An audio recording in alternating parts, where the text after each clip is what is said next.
Hello, je m'appelle Jennifer Fry.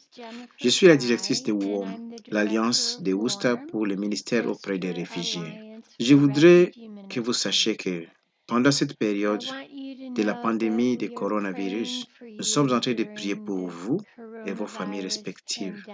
Nous croyons aussi que vous restez à la maison et que vous êtes sains et saufs. C'est incroyablement un moment difficile pour nous tous. Chaque année, WOM organise une célébration de Pâques. Nous avons toujours eu suffisamment des amusements ensemble, partageant la nourriture, faire des jeux, jouer au tambour, la danse, ainsi de suite. Nous regrettons que cette année, ce ne sera pas le cas, car nous ne pouvons pas être ensemble comme dans le passé.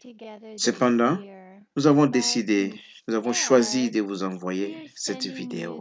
J'ai demandé à mon ami, Pasteur Timothy, de vous parler à propos de la Pâque, donc ce que signifie la Pâque, et aussi de parler de la vie de Jésus, comment il avait passé la dernière semaine de sa vie ici sur la terre. La vidéo viendra bientôt. Cependant, je voudrais d'abord vous dire ceci. Moi, personnellement, je crois en Jésus et je le suis. Il est formidable. Il a changé ma vie, ma façon de voir l'avenir, la façon de voir mon perspective de l'avenir a totalement changé depuis que je l'ai reçu. Il m'a donné la paix, une paix qui ne dépend pas des circonstances, même pendant les moments difficiles. Beaucoup d'écrits parlent de lui.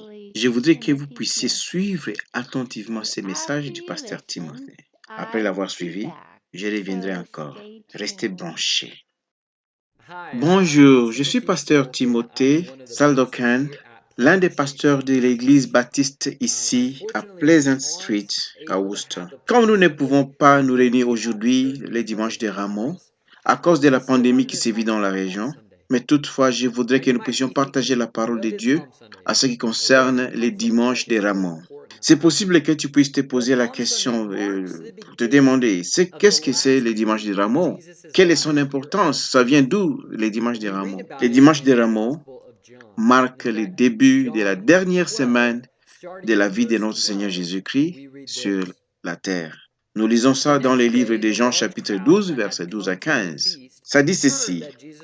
Le lendemain, une foule nombreuse de gens venus à la fête ayant entendu que Jésus se rendait à Jérusalem, prirent les branches des palmiers et allèrent au-devant de lui en criant « Hosanna, Hosanna, béni soit celui qui vient au nom de l'Éternel, le roi d'Israël. » Jésus trouva un anneau et s'assit au-dessus, selon ce qui est écrit « Ne crains point, fille de Sion, voici ton roi vient. » S'assit sur un petit d'une ânesse.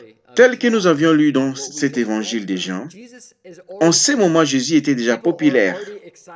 Beaucoup de gens parlaient de lui, l'admiraient et disaient « Voici le Messie qui est venu sauver le peuple de Dieu. Il est venu délivrer son peuple. Le Messie qui était promis. » Pour mieux comprendre, il nous faudra reculer et lire dans le livre de Genèse ce que la Bible enseigne et que Dieu avait créé l'être humain pour vivre en communion avec lui.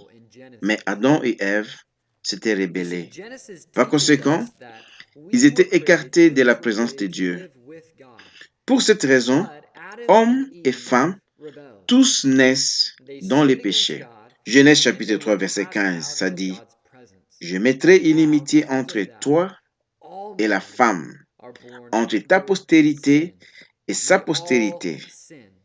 Celui-ci t'écrasera la tête et tu lui briseras les talons. » Malgré le péché, Dieu avait fait une promesse à l'être humain, que dans sa postérité viendra un sauveur. Dans tous les messages de l'Ancien Testament, il y a deux parties. Premièrement, les gens essayaient de se rapprocher de Dieu, mais ne pouvaient pas. Ils essayaient de vivre en la sainteté, mais n'y parvenaient pas. Ils essayaient d'être forts, d'être sages, mais ne pouvaient pas. C'est là pour dire que, quelles que soient nos capacités, nous ne pouvons pas surmonter nos problèmes de nous-mêmes. Deuxièmement, te souviens-tu de ce que Dieu avait dit dans les livres de Genèse? que j'enverrai quelqu'un dans la postérité de la femme. Donc, lorsque nous lisons l'Ancien Testament, les généalogies, l'histoire de l'Égypte et les fléaux, les rois d'Israël, l'exil et les histoires de l'Ancien Testament en général, elles étaient tous l'ombre des choses qui pointaient vers ces sauveurs qui allaient venir. Maintenant, nous comprenons pourquoi les gens étaient très contents et disaient que le Messie, le Sauveur, est finalement là, après avoir tant attendu. Lorsqu'ils attendirent que Jésus venait à Jérusalem, ils avaient coupé des branches de palmiers, étalé leurs habits sur son passage et crié en chantant « Hosanna, Hosanna ». Juste un peu de temps après, ils stoppèrent de chanter « Hosanna ». Ils commencèrent à crier « Crucifiez-les, crucifiez-les ». Au lieu de chanter la gloire de Dieu et dire « Le Sauveur est ici », maintenant ils disent « Tuez-les, nous ne voulons plus rien de lui ». Cela nous envoie à penser et à nous poser des questions. Pourquoi ça? Comment cela peut-il arriver? Eh bien, Jésus était venu sauver les pécheurs, que toi et moi sommes, ainsi que le monde entier. Dans le livre des Romains, chapitre 3, verset 23, la Bible dit « Car tous ont péché et sont privés de la gloire de Dieu. » Nous voyons que Jésus était venu sauver les pécheurs. Mais les hommes ont pensé qu'ils pouvaient leur donner les moyens de se faire sauver, de se sauver eux-mêmes. Ils avaient bien compris qu'ils étaient en danger et ils avaient besoin d'un sauveur.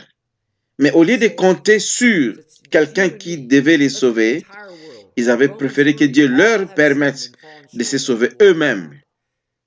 Cela est bien compréhensible pour nous, car nous voulons toujours faire des choses de nous-mêmes, être plus forts, être les sages, les bons, ainsi de suite. Cependant, le message de Jésus était clair. Il avait dit ceci: si quelqu'un veut venir après moi, qu'il renonce à lui-même, qu'il se charge de sa croix et qu'il me suive. Renoncer à lui-même. Qu'est-ce que cela veut dire? Qu'est-ce que le Seigneur veut dire par cela? Jésus avait révélé autant de fois que notre grand problème, c'est nous-mêmes, car nous croyons savoir ce qui est juste et que nous sommes bons.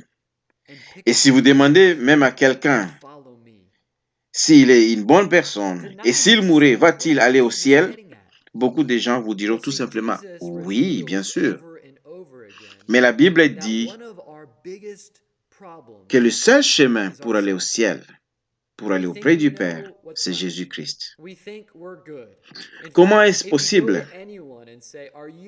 Il leur dit, répentez-vous. Ce qui signifie, détournez-vous de vos péchés. Prenez conscience que vous n'êtes pas bon tel que vous pensez et croyez en moi. Il nous faut donc croire en Jésus-Christ. Réfléchissons un peu sur ça. Comment cela est-elle une bonne nouvelle pour nous, pour toi et moi?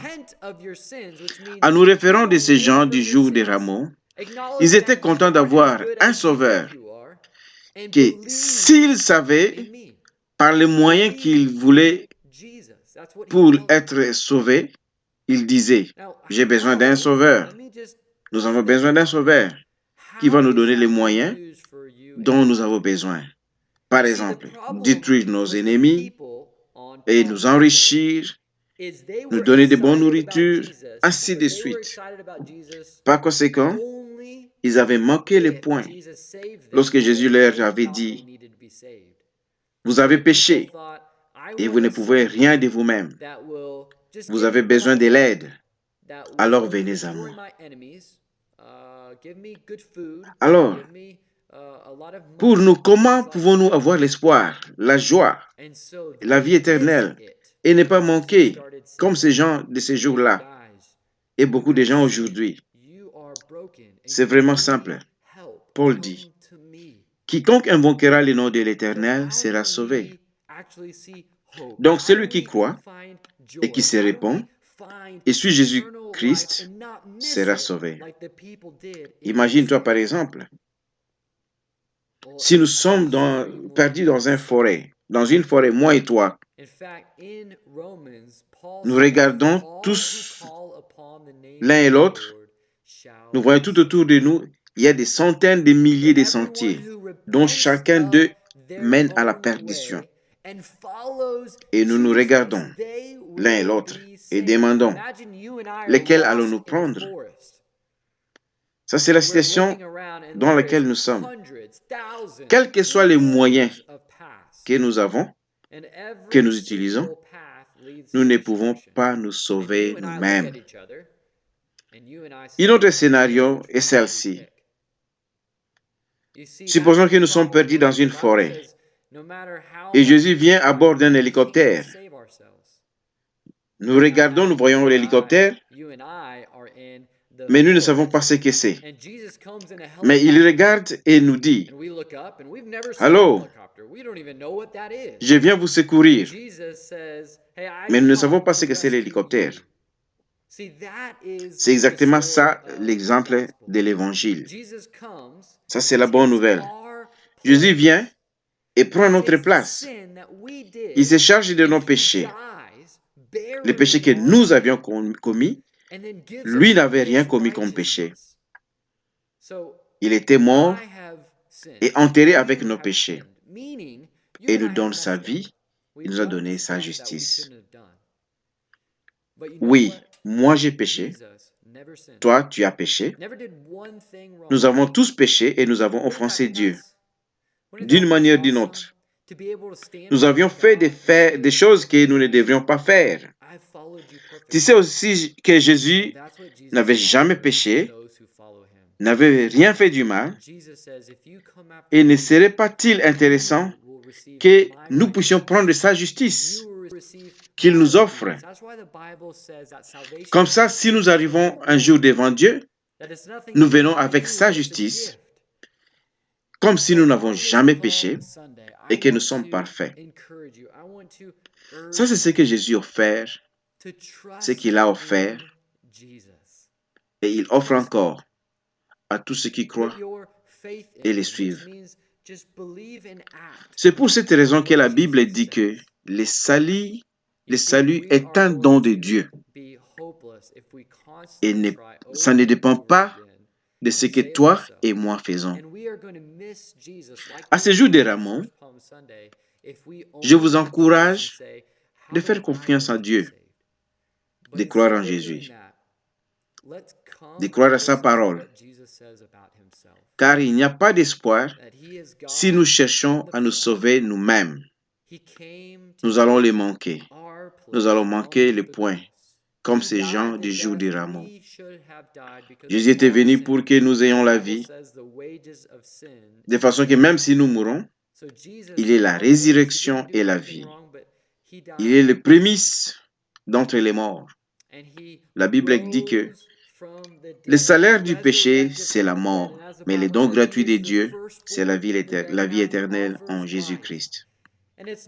Il a dit aussi, Jésus a dit, « J'ai fait tout. Crois et suis-moi, et je te donnerai la vie éternelle. » Même si nous ne sommes pas réunis à l'église ce dimanche de Ramon, je voudrais que tu réfléchisses sur cette parole. Réfléchis sur ces messages de la venue de Jésus et son don de la vie éternelle. Que Dieu te bénisse. Je vous remercie. Allô encore. Merci Timothée. Et merci à vous aussi d'avoir suivi. Jésus avait tout fait. Il mourut, ayant pris le châtiment de nos péchés sur lui. Mais il était ressuscité. Raison pour laquelle, à la Pâque, nous aimons crier, « Il est ressuscité, il est vivant, il est vivant, il est ressuscité. Il a vaincu les péchés ainsi que la mort. » Lui seul peut te donner cette même victoire, le pardon du péché ainsi que la vie éternelle. Il a un don pour toi et ce don, c'est lui-même. Il veut avoir une relation personnelle avec toi maintenant. Et cette relation personnelle, nous avons le choix de l'accepter que lorsque nous sommes encore vivants. Et un don ne peut qu'être reçu.